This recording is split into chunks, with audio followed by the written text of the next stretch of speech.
Dans la série des pastilles vidéo du module SEI, je vous propose aujourd'hui une rapide présentation du principe des oscillateurs à boucle de réaction. Après un rappel sur les deux grandes familles d'oscillateurs, nous allons donc nous intéresser plus particulièrement à ce type d'oscillateur que l'on appelle aussi quasi-sinusoïdaux, en commençant par une approche volontairement simpliste.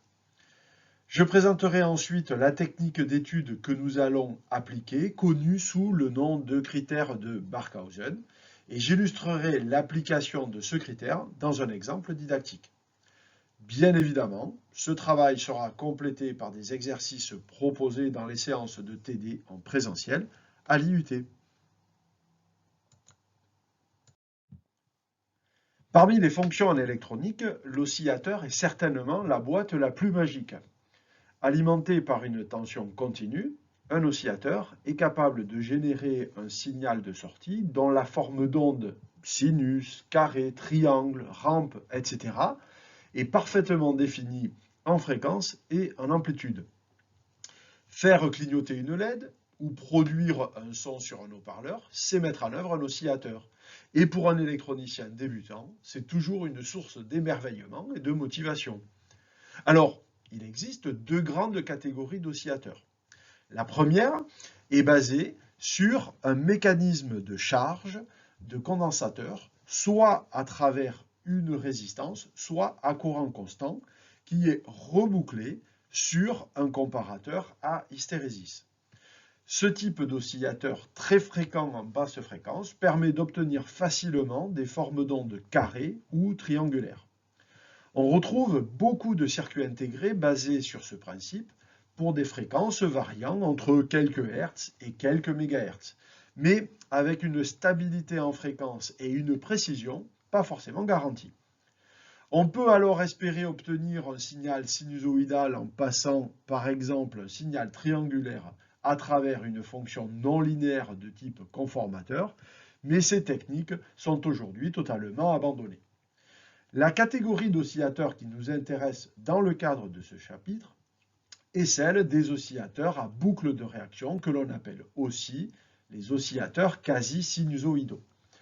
Dans ce type d'oscillateur, on retrouve un système bouclé composé d'une part d'un amplificateur et d'un quadripôle de réaction qui est souvent un filtre de nature passe-bas ou passe-bande. Ce système fonctionne sur le principe d'un système bouclé que l'on rend volontairement instable et qui permet de produire en sortie du filtre ou quadripôle de réaction, c'est-à-dire à l'entrée de l'amplificateur, un signal quasiment sinusoïdal.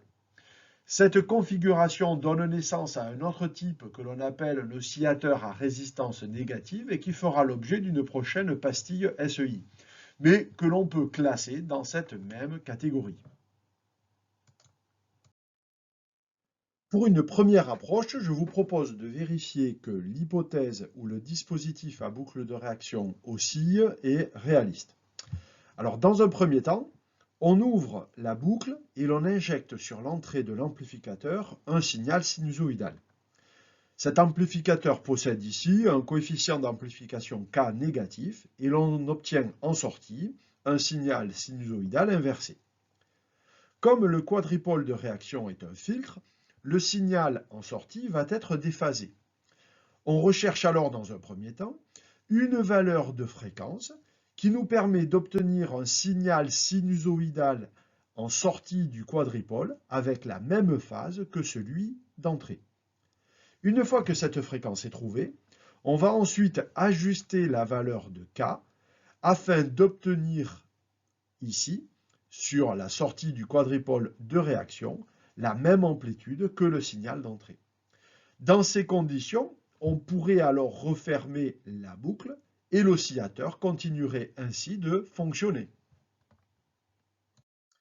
Pour vérifier ce principe basique, je vous propose d'étudier cet oscillateur didactique qui met en œuvre des fonctions élémentaires que l'on connaît parfaitement. On utilise en effet ici 4 filtres passe-bas du premier ordre, dont on sait que chaque cellule apporte un déphasage de -π sur 4 à la fréquence de coupure Fc égale à 1 sur 2πRC. Et par ailleurs, à cette même fréquence, le signal est atténué d'un facteur 1 sur racine de 2 qui correspond au fameux gain de moins 3 dB. Dans ces conditions, l'ensemble des 4 filtres, bouclés les uns derrière les autres, apporte un déphasage total de moins pi à la fréquence FC et une atténuation de 1/4. Si l'on reboucle ce montage avec un amplificateur inverseur qui amplifie à son tour d'un facteur 4, il est facile de comprendre que le système peut permettre à un signal sinusoïdal de fréquence FC égale à 1 sur 2 pi RC d'être présent en tout point du circuit. Alors bien évidemment, cette approche est simplifiée par le fait que l'on connaît bien le circuit RC passe-bas. Dans le cas où l'on utilise des circuits plus complexes, il convient d'avoir une approche mathématique permettant de rechercher les conditions permettant d'obtenir un fonctionnement de type oscillateur. Lorsqu'on souhaite mettre en équation et analyser le fonctionnement d'un oscillateur, on commence toujours par modéliser le système par deux blocs représentant l'amplificateur et le quadripôle de réaction. Pour l'amplificateur, on suppose que celui-ci apporte une amplification K et le quadripôle de réaction est modélisé par sa fonction de transfert complexe H de J-oméga. Si l'on met en équation ce système, on obtient rapidement deux équations. V1 est égal à H de J-oméga fois V2 et V2 est égal à KV1. Si on injecte l'expression de V2 dans la première expression, on obtient alors l'équation V1 est égal à H de J-oméga fois K fois V1. La résolution de cette équation peut conduire à V1 égale à 0. Mais une tension rigoureusement nulle n'existe pas dans les systèmes électroniques. On a toujours des signaux de perturbation que l'on appelle le bruit électrique. Donc, la résolution de cette équation conduit à l'équation K fois H de J oméga est égal à 1. Et c'est cette équation que l'on appelle le critère de Barkhausen. Comme H de J oméga est une quantité complexe, cette équation conduit en réalité à deux autres équations faisant appel soit aux parties réelles imaginaires, soit aux modules et arguments. Nous aurons l'occasion de traiter quelques exemples dans les séances de TD où nous utiliserons les différentes techniques mathématiques de résolution. Dans tous les cas, on aboutit toujours à deux résultats. Le premier va nous donner la fréquence des oscillations et le second nous donne une valeur de K limite, c'est-à-dire une condition sur l'amplification pour que l'oscillateur puisse fonctionner. En effet, pour que les oscillations apparaissent, il faut choisir une valeur d'amplification supérieure à la valeur limite, sinon l'oscillateur ne démarre pas et s'éteint naturellement. Lorsque ces oscillations apparaissent, l'amplitude du signal augmente rapidement et la sortie de l'ampli se retrouve forcément à un moment donné en saturation. Comme le quadripôle de réaction est un filtre de nature passe-bas ou passe-bande suffisamment sélectif, les harmoniques du signal de sortie de l'amplificateur sont filtrées et l'on obtient alors un signal sinusoïdal en entrée de l'amplificateur. On se retrouve alors dans un régime permanent de fonctionnement de cet oscillateur.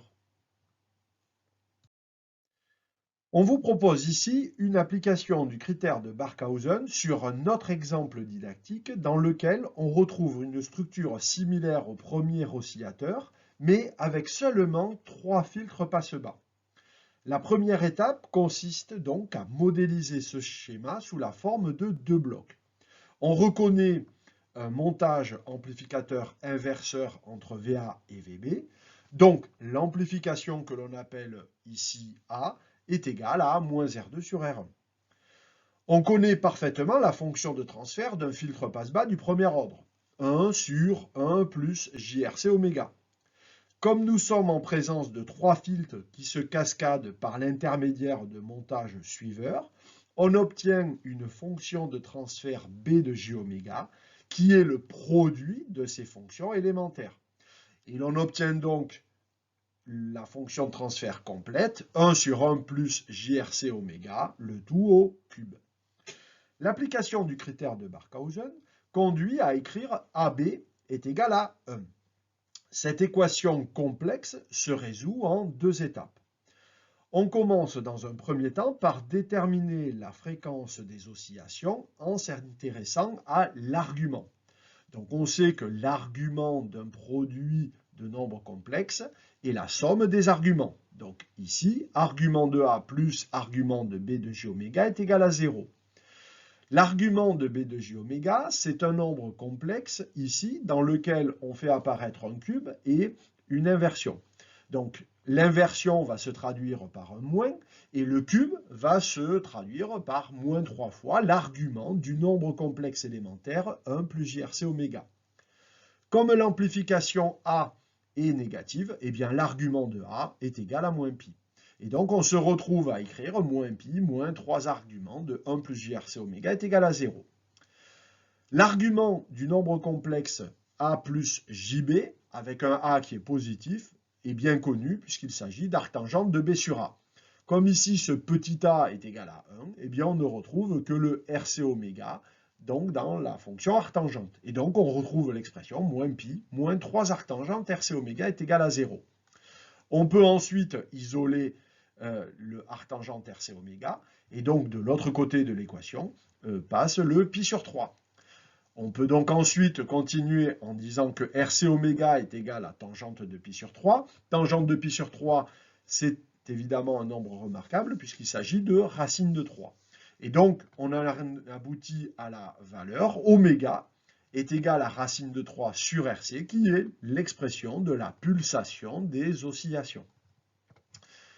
Bien évidemment, l'application du critère de Barkhausen va se décliner cette fois-ci, puisque c'est un nombre complexe, avec une équation faisant intervenir les modules. Donc, le module de A fois le module de B est égal à 1.